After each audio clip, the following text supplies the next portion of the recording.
एक अच्छी खबर, मार्च शुरू होते ही एक्सप्रेस एंट्री ड्रॉज की शुरुआत भी हो गई। आज हमें एक्सप्रेस एंट्री का फर्स्ट ड्रॉ देखने को मिला मार्च 2026 का। फुल डिटेल्स डिस्कस करूंगा इस पर्टिकुलर ड्रॉ की, और साथ में इस हफ्ते में और क्या संभावनाएं हो सकती हैं नए आने वाले ड्रॉज को लेके, उसकी बात भी करूंगा। स्वागत आप सबका हमारे एम कैन इमिग्रेशन के यूट्यूब चैनल के ऊपर। मेरा नाम पृथ्वीपाल सिंह गिल, मैं एक licensed and regulated Canadian immigration consultant हूँ।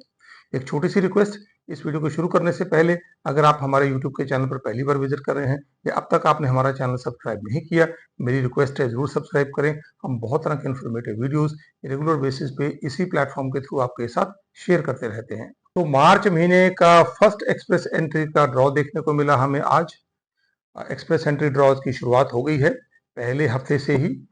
पीएनपी का ड्रॉ था ये, 710 सीआरएस कट ऑफ स्कोर रहा और 264 इन्विटेशन एक्सटेंड किए गए। सो पीएनपी की अगर बात करें, वहां पर ये सीआरएस स्कोर काफी नीचे आया। लास्ट टाइम सीआरएस स्कोर काफी ऊपर था, इस बार कम होके आ गया 710। अब इसमें एक चीज नोट करने वाली है कि 600 पॉइंट्स तो पीएनपी ही अवार्ड कर देता है। सो पीएनपी ड्रॉज को हमेशा प्रेफरेंस मिलती है। वीक शुरू होते ही सबसे पहले जो ड्रॉज हमें देखने को मिलते हैं वो यूजुअली पीएनपी ड्रॉज देखने को मिलते हैं। यहाँ पर सबसे बड़ी एडवांटेज ये है कि अगर आपकी सिलेक्शन प्रोविंस कर लेता है थ्रू एक्सप्रेस एंट्री, जो उसका कोटा है, तो उसमें आपको 600 एडिशनल पॉइंट्स प्रोविंस ही अवार्ड कर देता है। तो रियलिटी में जो लोएस्ट रैंकिंग कैंडिडेट है आज के ड्रॉ में, उसने सिर्फ 110 स्कोर ही अर्जित किया है। पीएनपी में सबसे बड़ी एडवांटेज ये है कि वहां पर आपको क्वालिफाई करना काफी आसान रहता है, स्पेशली इंटरनेशनल स्टूडेंट्स को जो पोस्ट ग्रेजुएट वर्क परमिट में हैं। अब पीएनपी एक्सप्रेस एंट्री हर एक प्रोविंस के पास उसका अलग अलग कोटा है। वहां पर अलग अलग स्ट्रीम्स हैं जिनके थ्रू आप क्वालिफाई करके आप पीएनपी के थ्रू एक्सप्रेस एंट्री में नॉमिनेशन ले सकते हैं। पीएनपी में ये एक बहुत अच्छा रूट है, एक्सप्रेस एंट्री के थ्रू आप नॉमिनेट होके पीआर ले सकते हैं। हमारे भी बहुत से कैंडिडेट्स, बहुत सारे international students and temporary foreign workers जो हमारे थ्रू गए हैं, रेगुलर बेसिस पे इस स्ट्रीम को यूज करते हैं। पहले भी बहुत से लोगों ने इस स्ट्रीम के थ्रू पीआर ली है। अब भी रेगुलर बेसिस पे बहुत सारे हमारे कैंडिडेट्स हैं जो इस पर्टिकुलर स्ट्रीम के थ्रू पीआर हासिल करते हैं। अब अगर हम एनालिसिस करें ओवरऑल, तो यहाँ पर अब तक 11 टोटल एक्सप्रेस एंट्री के ड्रॉज निकाल दिए गए हैं 2026 में। मार्च का ये पहला ड्रॉ था। अगर इसकी ब्रेकडाउन करें तो पीएनपी में 5 ड्रॉ अब तक निकले हैं।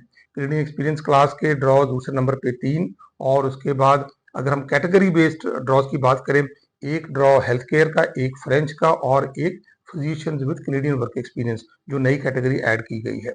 अब अगर पूल की बात करूं तो पूल में इस टाइम पे 501 से लेके 600 की स्कोर रेंज के अंदर 14,000 के करीब कैंडिडेट्स हैं। तो बहुत बड़ा कंपटीशन नहीं है यहाँ पे। अभी भी सिर्फ 14,000 कैंडिडेट्स हैं इस पर्टिकुलर स्कोर रेंज में, जो सबसे ज्यादा कंपेटिटिव स्कोर रेंज है। और दूसरे नंबर पर अगर मैं देखूं 491 टू 500, यहाँ पर भी 13,300 के करीब कैंडिडेट्स हैं। तो यहाँ कंपटीशन भी काफी स्टिफ है। 491 से लेके ऊपर जितने भी लोग हैं, वहां पर अगर हम बात करें तो ऑलमोस्ट 27,000 के करीब कैंडिडेट्स हैं इस टाइम के ऊपर। इस हफ्ते हमें और भी ड्रॉज आते हुए नजर आएंगे। हो सकता है हमें 1 या 2 ड्रॉज कम से कम और आते हुए नजर आए। अब देखना पड़ेगा कि ये ड्रॉज किस कैटेगरी में निकाले जाते हैं। कैटेगरी बेस्ड सिलेक्शन के ड्रॉज आने की संभावनाएं काफी ज्यादा हैं। जैसे मैंने बताया, अब तक हेल्थ केयर का, French and physicians with Canadian work experience, इनका एक एक ड्रॉ निकाला गया है। हो सकता है कि जो नई कैटेगरी ऐड की गई हैं, इनके ड्रॉज हमें इस हफ्ते देखने को मिले।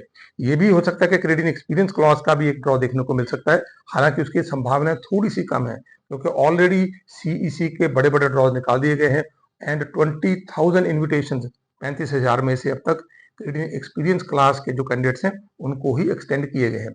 But let's keep a hope कि हो सकता है हमें कैनेडियन एक्सपीरियंस क्लास का ड्रॉ भी इस हफ्ते देखने को मिले। अगर बड़ा ड्रॉ सीईसी का आता है तो जरूर जो स्कोर लास्ट टाइम भी हमें देखने को मिला था सीआरएस, वहां से नीचे आता हुआ भी हमें नजर आ सकता है। आपकी कोई एक्सप्रेस एंट्री की एप्लीकेशन है, स्टडी परमिट, वर्क परमिट या विजिटर वीजा पे आप कनाडा जाना चाहते हैं, ऑलरेडी इनसाइड कनाडा हैं, किसी तरह की वीजा एक्सटेंशन डालना चाहते हैं, या कोई और इमिग्रेशन रिलेटेड सलाह मशवरा करना चाहते हैं, जरूर हमें कॉल कर सकते हैं। हमारे नंबर सामने डिस्प्ले हो रहे हैं।